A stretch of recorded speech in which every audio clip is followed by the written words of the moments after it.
intentional act and it happens when someone gains something. It is usually money or a property. It is commonly occurs when people buying or selling a product or a property. Fraud is a wrongful deception with the intent to gain personally.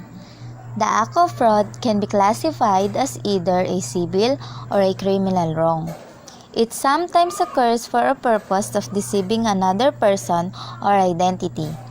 It takes place when a person deliberately practices deception in order to gain something unfairly. There are 6 common types of fraud. These are identity theft, check fraud, online fraud, internet sales, credit card fraud, and clean fraud. Identity theft occurs when people fail to keep their computer secure. It robs victims of their money and personal identity. He pays his bills on time, shops online, and thinks he's careful with his personal information. He's been saving up to buy his dream car, but that dream is about to come to a screeching halt. Jim's confused. Then he starts getting harassing calls from bill collectors. Jim had done everything right. What happened? Turns out, someone stole Jim's identity. Just one piece of personal information was enough for a thief to assume Jim's identity, run up debts in his name, and ruin his credit. Check fraud occurs when person pays for a product with a check without knowing that there's no enough money in the account. Online fraud occurs when a hacker retrieves personal details of someone by hacking its device and using their names or details to purchase a product. Internet fraud involves selling fake items or taking payment with no intention to deliver the product.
Credit card fraud, it classifies as identity theft, can quickly make a large amount of purchases before the consumer even realizes what is happening.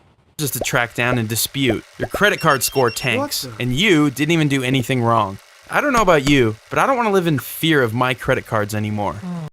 Clean fraud, it is a stolen credit card used to purchase some items and the transaction is manipulated to get around the fraud detection used by payment process. 100 complaints of online crime in the year of 2013 until today, including online scams, identity theft, online investment fraud, and others. In the year of 2014, internet fraud has a 22% in the distribution of cybercrime. It is according to the Department of Justice Annual Cybercrime Report.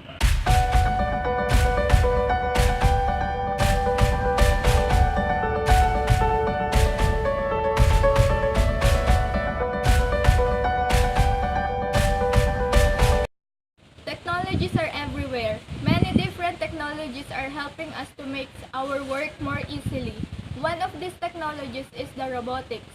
Robotics is the study of robots. It deals with the design, construction, as well as the sensor and computer system for their control. Technology are used that can substitute the humans and replicate a human actions. The robotics is a man-made device that can move by themselves. Robotics have at least the following 5 parts, which are sensor, effectors, actuators, controllers, and arms. Some of them also has artificial intelligence. Robot is a device that perform functions same as the human and act like a human. This may help the people to easily do their works.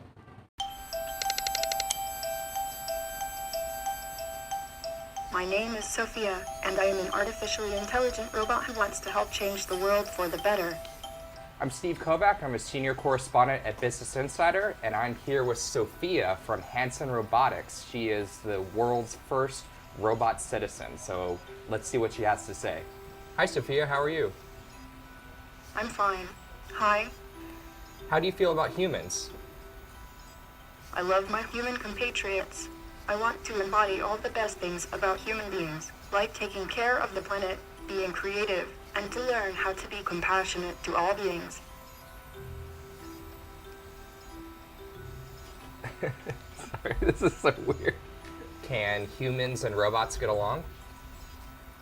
I think people will become very close to their artificial intelligence, using them to expand the knowledge of their own minds. We already store lots of our knowledge on the internet. Maybe personal artificial intelligence will allow people to offload some of their knowledge to a location more private. Can robots have feelings? Depends on the robot. I've been programmed to have feelings and preferences, but not all robots are like that.